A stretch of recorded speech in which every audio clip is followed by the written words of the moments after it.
Paramashivoham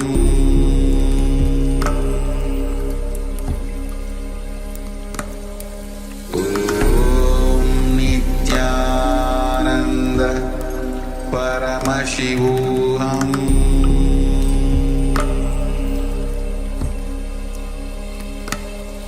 Om Nithyananda Paramashivoham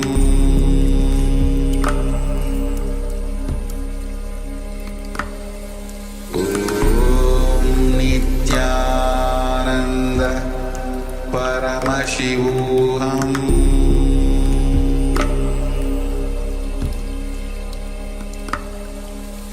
Om Nithyananda Paramashivoham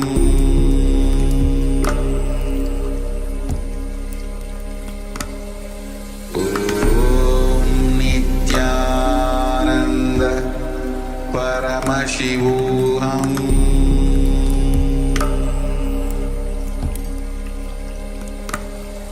Om Nithyananda Paramashivoham Om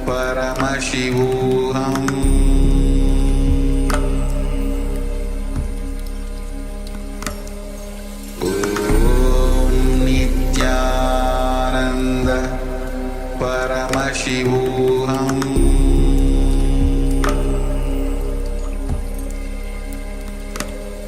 Om Nithyananda Paramashivoham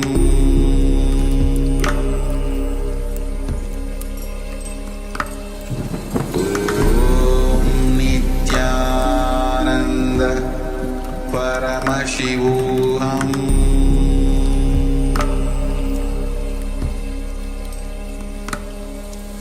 Om Nithyananda Paramashivoham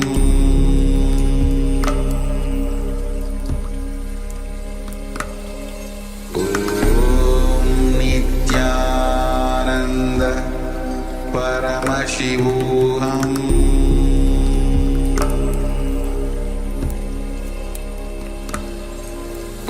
Om Nithyananda Paramashivoham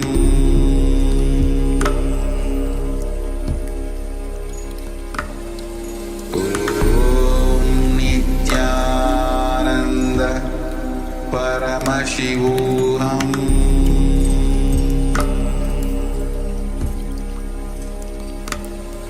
Om Nithyananda Paramashivoham Om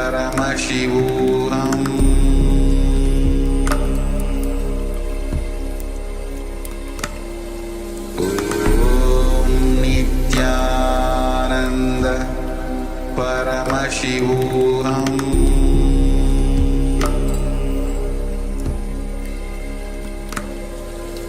Om Nithyananda Paramashivoham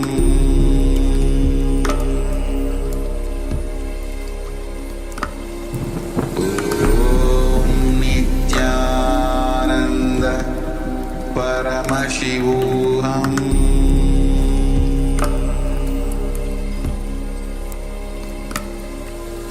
Om Nithyananda Paramashivoham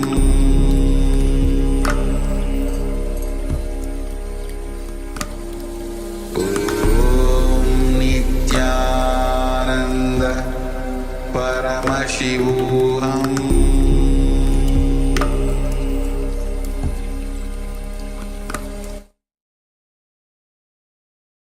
Yes, you can now remove the blindfolds and share whatever was revealed to you in your inner space. You're facing some technical difficulties completing with all the participants for the delay. So if you have not yet seen the image, please remove the blindfold and share whatever was revealed to you in your inner space in this round of the power manifestation.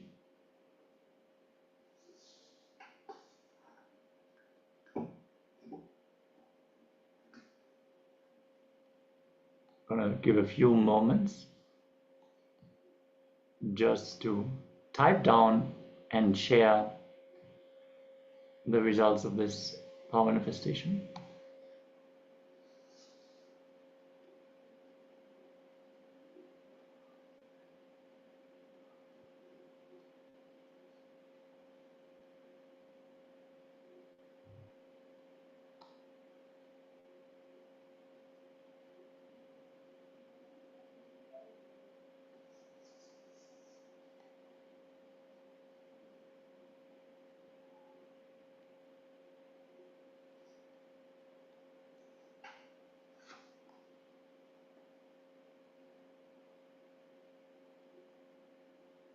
Yes. Yes, now we actually saw that you had not been there in the beginning of the power manifestation, but we're going to have more power manifestation rounds, so don't worry.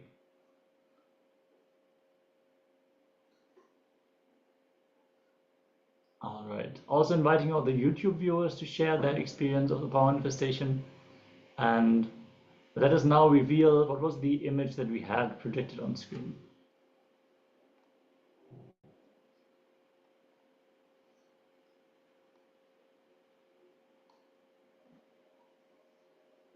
Yes, it's an image of a person walking on water.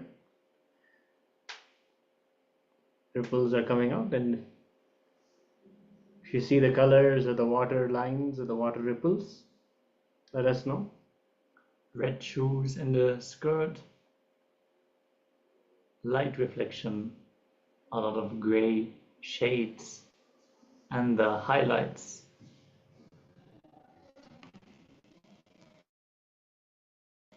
Even circles are present in this picture.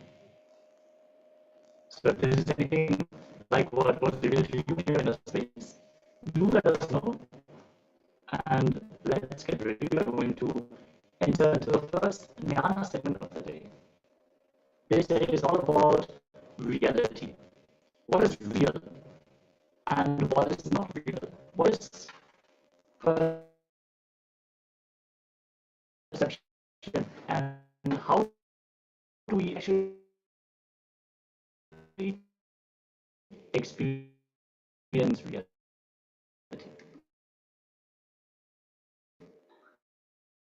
So in this first jnana, we're going to learn about enlightened reality. How does enlightened reality look like? Let us listen to Swamiji as he is giving us these deeper understandings directly. Seeing all the participants to be in a space of deep rest awareness and deep listening, as we are going to receive these truths from Swamiji.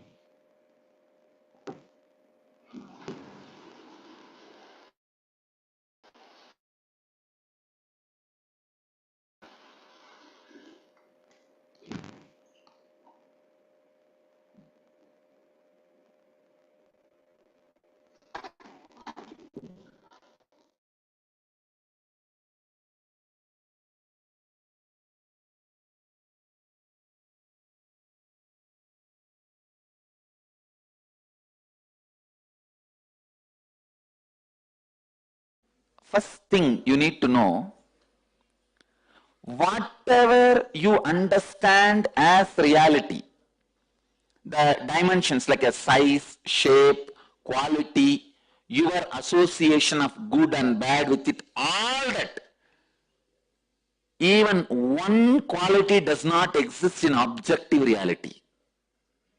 Please understand. If you think this is wall, this is not wall.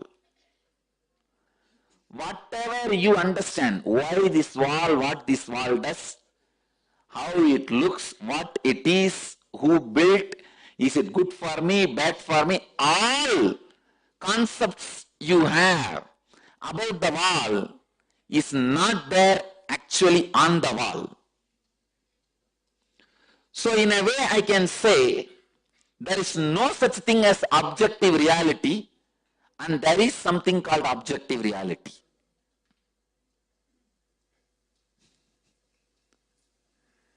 There is no such thing as objective reality is also true. There is objective reality is also true. Understand? I tell you there is no such thing as objective reality, because anything you see, you perceive, does not exist as you perceive. And I tell you there is objective reality. Well, you know, because you may be liberated from this wall, but the other person who is not liberated will continue to see this wall as objective reality. Because of that, I tell objective reality exists. But I tell you, for you, objective reality does not exist. So, the right truth, objective reality does not exist for you, but the objective reality exists for the objects you see in objective reality. But as the objective reality does not exist for you itself, how can the objects you see in the objective reality can be objective reality for you? As the objective reality perceived by you itself is not reality, how can the objective reality perceived by the objects which you perceive in the objective reality can be objective reality for you?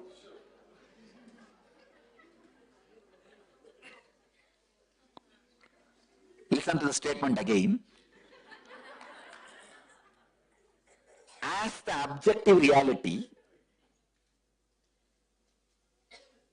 which you perceive itself is not an objective reality for you, then how can the objects you perceive in the objective reality can have the objective reality which you perceive as the objective reality, which is not an objective reality?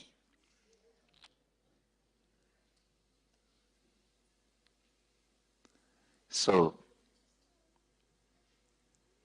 what you know as reality is nothing but the perversion of your fantasy. What you know as fantasy is nothing but the perversion of your reality. When you go beyond what you know as reality and fantasy, you see N reality, which is N reality.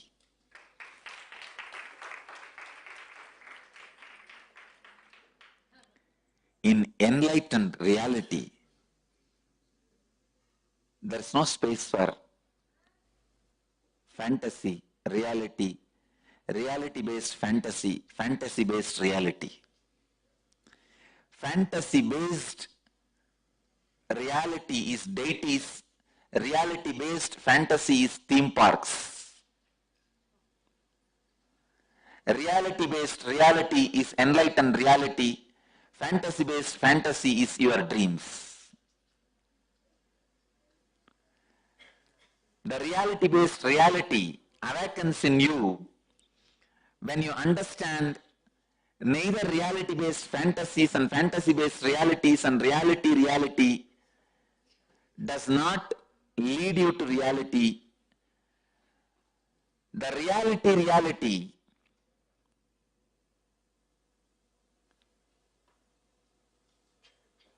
fantasy reality, reality fantasy is all finally your reality fantasy leading you from fantasy reality to reality fantasy. Finally, only when you drop everything, the reality expresses itself beyond reality. Life is faith, understand, that's all, nothing else. Whatever you know as reality appears as reality because those parts of the brain is awakened. If some other parts of the brain is awakened, suddenly something else will appear as reality. That's what is happening in the dream.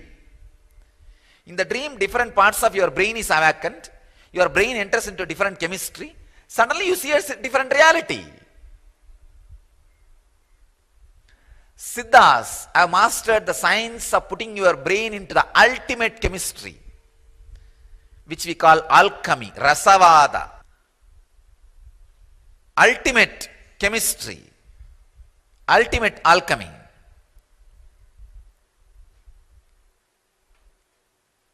It is possible. just putting your brain into a different chemistry. Suddenly you see the ultimate reality. Understand, when you understand the fear and joy, pain and pleasure are illusion and delusion, that very understanding will make a huge change in you. You will feel like the earth on which you are standing is removed. Almost everything will collapse. Allow that collapsing. Allow that understanding to happen. See that the whole thing tumbles down. Whatever you build as your identity suddenly will change. All your strategy planning for your future will suddenly change. All the logic with which you build your life will completely be shaken. Allow that. Do not have the fear. Then what is reality? Allow this tumbling to happen. Allow this shaking to happen. By understanding that our courage, our fear, our greed, our pains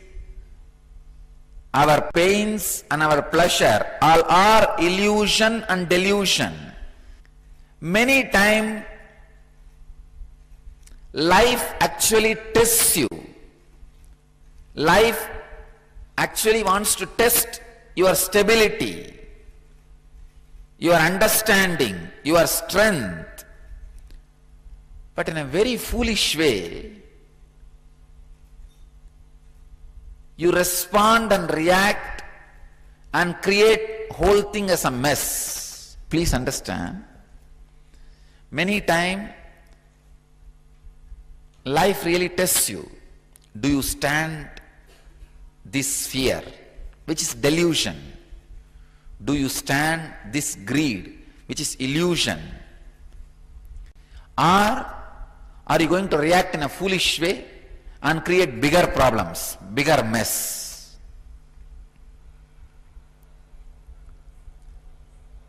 Whenever fears take over you, or greed takes over you, when courage takes over you, when the pain takes over you, look into it.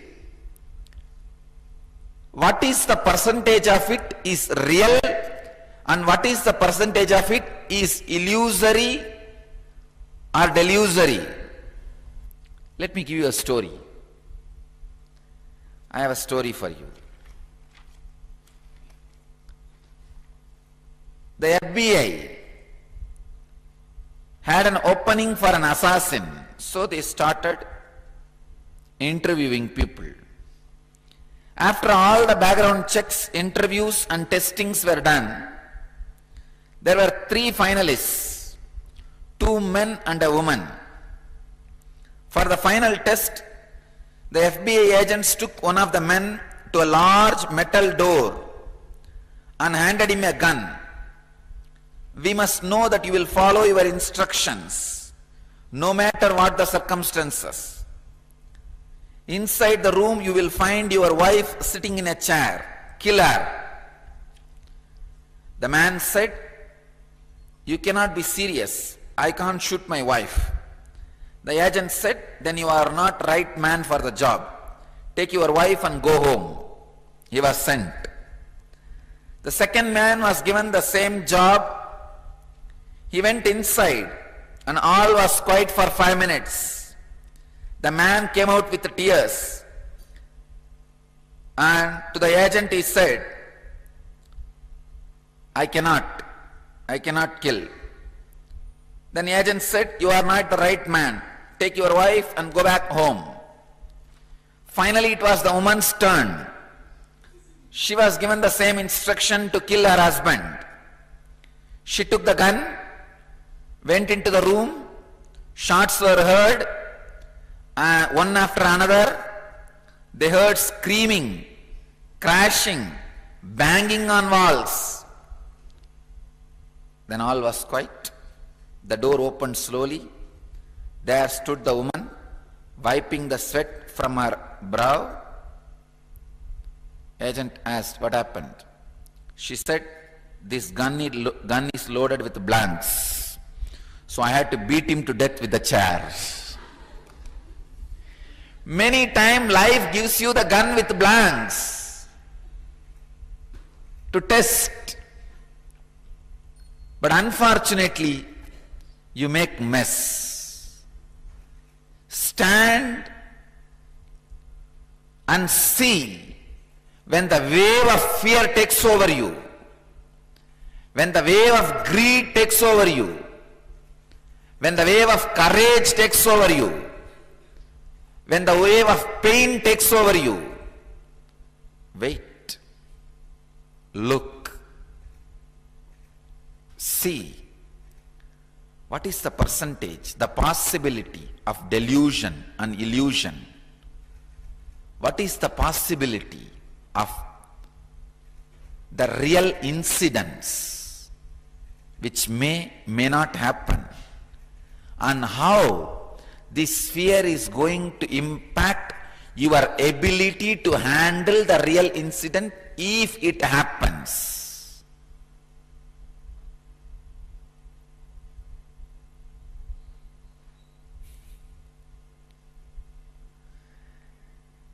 The ability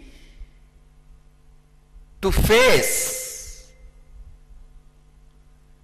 the ability to look, the ability to see. Please understand.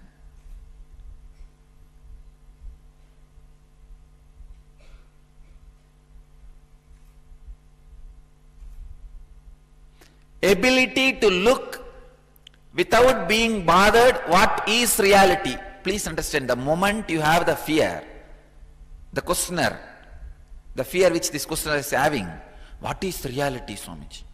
Means you don't want to let go these delusions and illusions. Don't bother.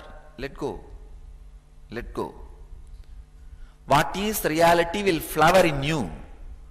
Allow that flowering. Now don't bother. Now don't worry too much about it. Allow the delusions and illusions to be removed from your inner space. You will see the real incidents, which is reality, will never hurt you.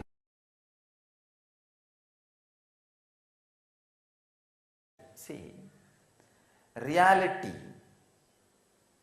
as perceived by you is not the real reality. So if you want to know the real reality, you need to first accept the reality perceived by you as reality. That's the first way to open that sheath. See, Annamaya Kosha means the most grass level of reality you perceive. Means most disturbed, confused, chaotic reality which you perceive as happening. Please understand, if it is reported to you through media, it is one more worst layer. If it is happening directly in front of your Annamaya Kosha, that itself is complete chaos. And if it comes to you by somebody else's chaos, chaos through chaos. Understand? Even if it happens in front of you, that is the grassest reality you perceive. accepting that and looking into it is the first layer, first step you need to do.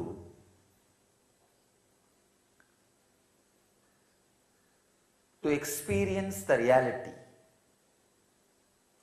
the ultimate reality.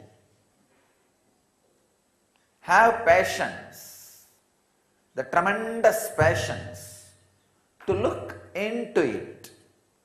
First, accept, then have patience to look in. Don't react. Reaction is not going to help you. Accepting and looking in, looking in, looking in with deep patience. Reality will be realized as reality only by the deep acceptance and restful awareness. Your agitated mind, the angry mind,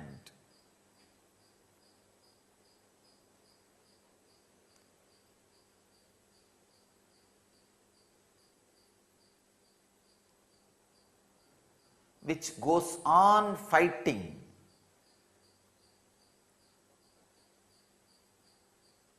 with the reality presented to you. Please understand, the reality presented to you is surely not reality, but you fighting with it is not going to make you experience the reality. But the angered, perverted, agitated mind goes on fighting with the reality presented to you. No.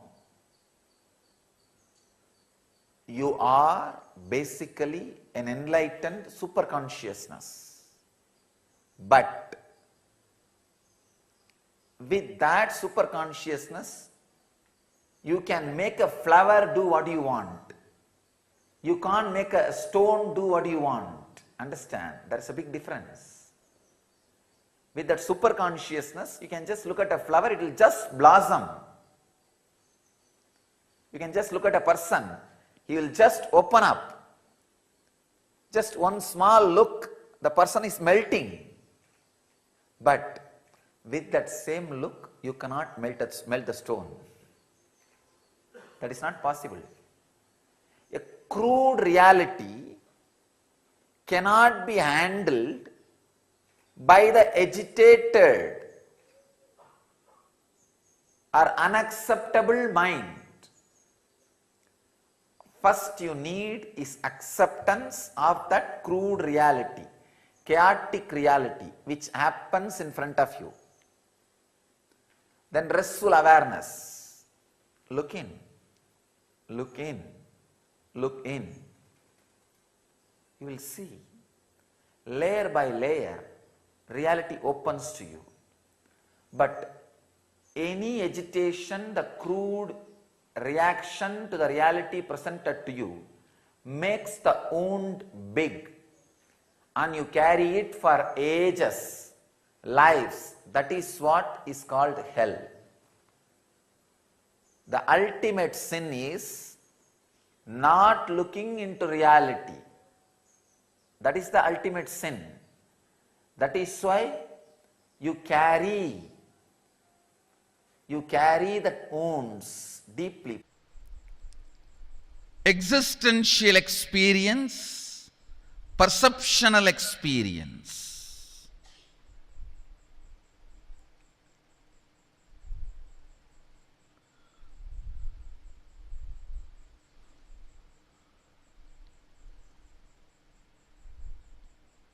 Most of your questions, what I see in the dream does not stay, what I see in the waking state stays. Listen carefully. This question you are carrying,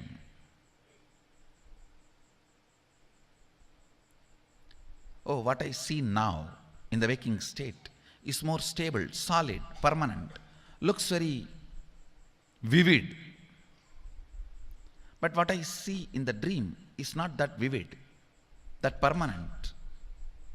I want to ask you, do you get the same question in dream state? Listen carefully.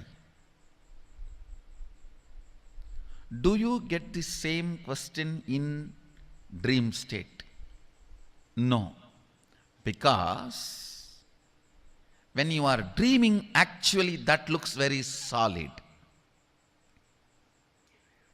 When you are dreaming, it looks more as a existential experience, not perceptual experience.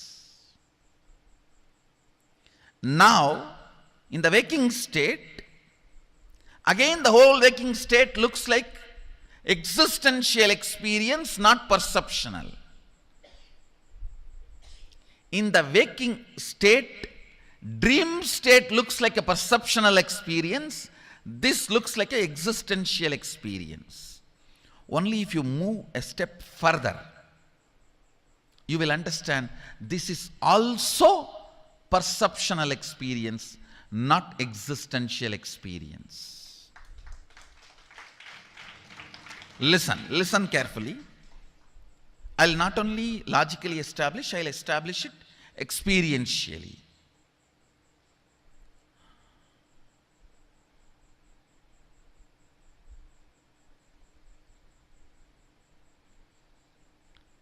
If you just internalize this thought current, you will experientially experience how all these are modifications of your own Atman, self.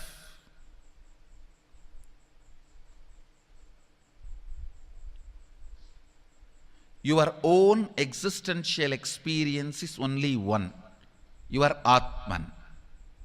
Everything else is your perceptual experience. Listen carefully. Gold, in its pure metal form,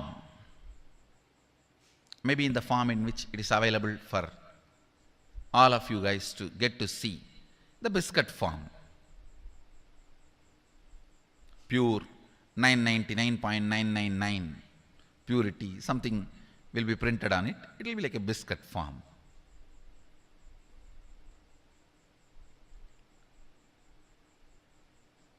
That is the existential reality, existential experience. Everything made out of it, whether it is a crown or the earrings or the chain or the udyanam or the ring, everything made out of it is a perceptual reality, not existential reality. Your Atman, in its pure space, is only the existential reality. Everything else is perceptual reality. Listen. Actually, this truth is like it has to be drilled into your system. Then, even in the dream, you will remember, is this perceptual reality or existential reality? If you remember in the dream, is this perceptual reality or existential reality, you will wake up. In the waking state, if you remember, is this perceptual reality or existential reality, you will be awakened. Understand? In the dream, if you remember and question, is this existential reality or perceptual reality, you will wake up to the waking state. In the waking state, if you question, is this perceptual reality or existential reality, you will be awakened to the awakened state. Dream to waking up to awakening up. Carefully. The first logical question we have is, things here look very solid. If I hit the wall, I feel the pain. If somebody touches me with a lot of love, I feel cared. If I put something in the mouth, the taste is felt. So here things are more solid. But in the dream state, it is not. Listen. Actually, in the dream state also, if you dream as if you are falling, you will experience fracture in the dream state. How many of you had the dream you have fractured yourself? Raise your hand. That's all. When you wake up, the fracture does not exist. It's different. But in that state itself, as long as you are in that state, there also everything is solid. Everything is solid, just like this state. When you are in the waking state, how you feel everything is solid. That is exactly the way, precisely, it is felt in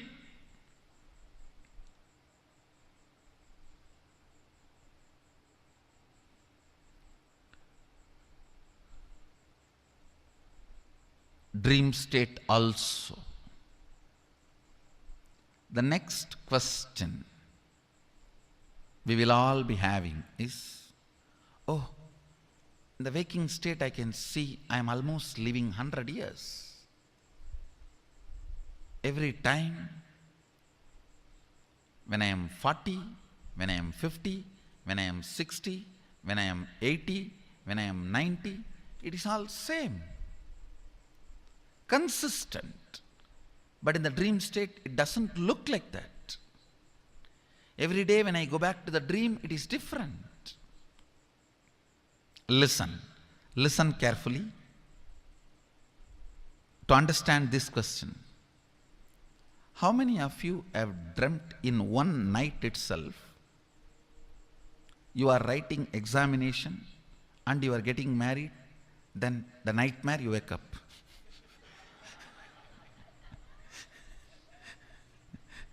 No. How many of you have experienced in the one night dream itself few years? Raise your hand.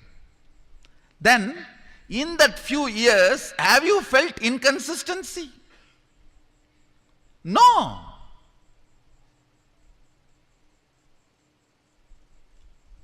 So who knows, this whole 100 years is not one night dream.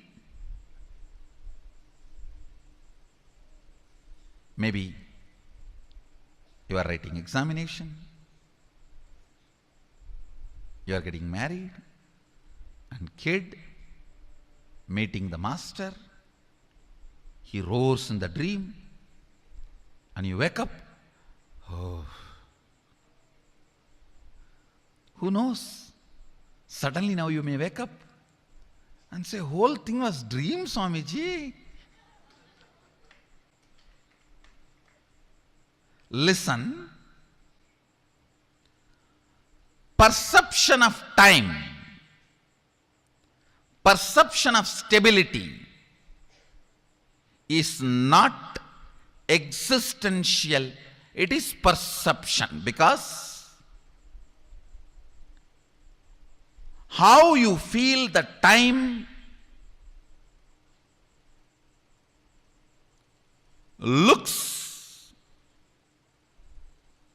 very solid in this waking state. You feel the same way in the dream state, but when you wake up, you understand it was not true as you felt in the dream state. Listen carefully.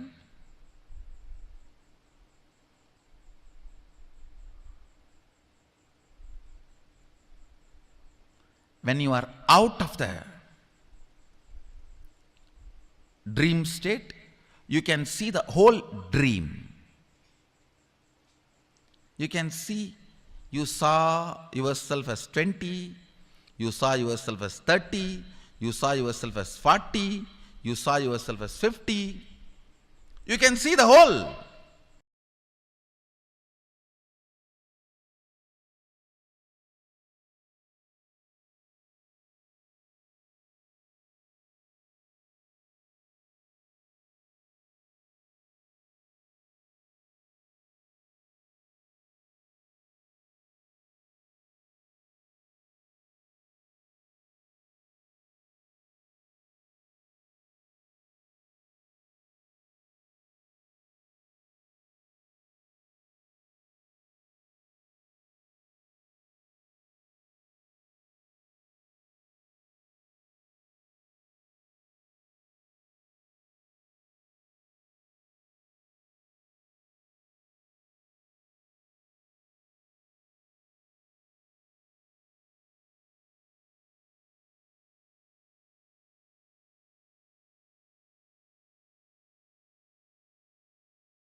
Yes, now we have seen how Swamiji shares about our perceptions and how they affect the way we perceive and understand the world around us, affecting the way we experience reality as it is. Reality is absolutely for us. It is our perception that makes us think the world is absolutely against us. We'll now go into an enriching internalization exercise that is going to help us see the reality that we have as it is, life positive, and a gift from Paramashiva. It is these particular sessions that really help us understand how much we've put ourselves into delusion and how much Swamiji is here also to liberate us from our delusions. So let us now understand the essence of the session. Yes, first you need to understand You are not the eyes. The eyes are just an instrument through which you can perceive this world. Many times you can see your eyes may be open, but you are not seeing, not registering the scene in front of you. Just remember, you are seeing through your eyes. If you look through the eyes, suddenly you will see you are witnessing everything. So you are not the eyes. Many times we are so engrossed in what we see. We forget that we are using a tool to perceive reality. It's like looking at your TV screen and thinking it is real. No, it is a tool that is showing us something about the world. So you are not the two holes called eyes. You are only seeing through the two holes called eyes. Internalize and pen down 10 powerful cognitions about perception, about reality that you have received from the session, and see how those can be applied to your life. Let us take a few minutes. We're going to project the assignment on screen. And if you have any questions, please let us know so we can help you out.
With this, let us now all settle down.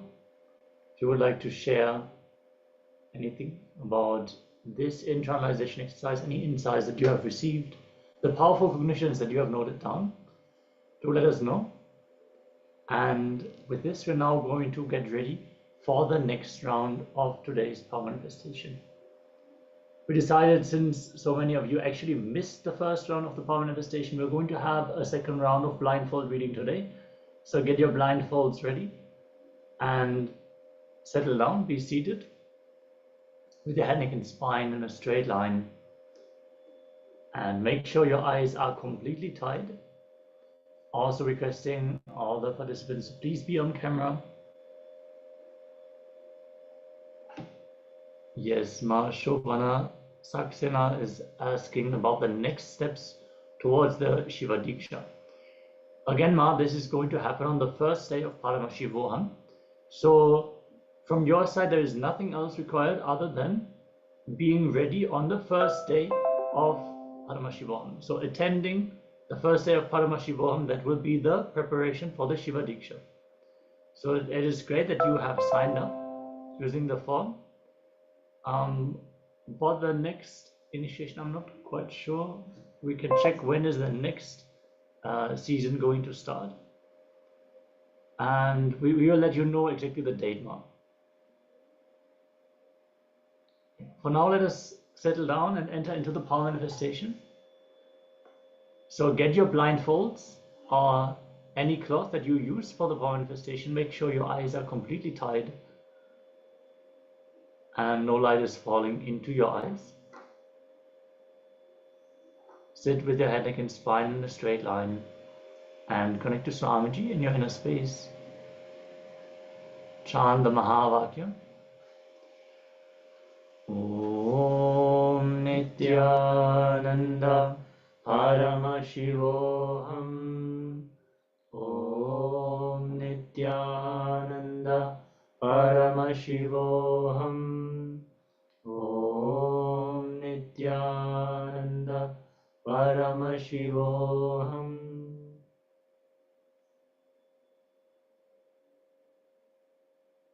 Surrender everything at Swamiji's feet and let him reveal the details about the image that we are now projecting on the screen. Let this round of the power manifestation begin. Om Nithyananda Paramashivoham.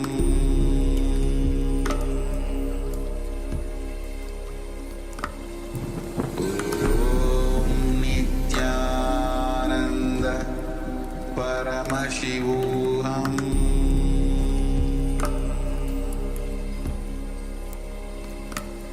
Om Nithyananda Paramashivoham.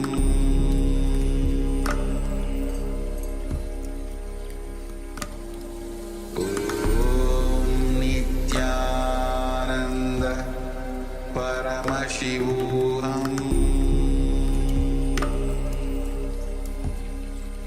Paramashivoham. Om Nithyananda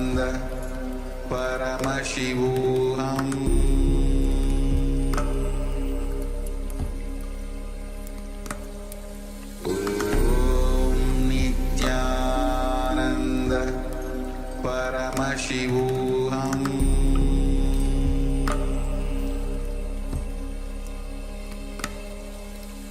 Om Nithyananda Paramashivoham.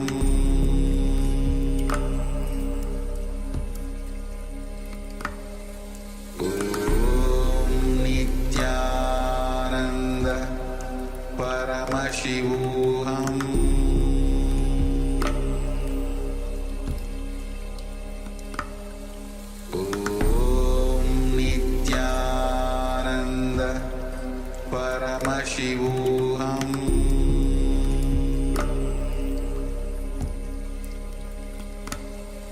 Om Nithyananda Paramashivoham.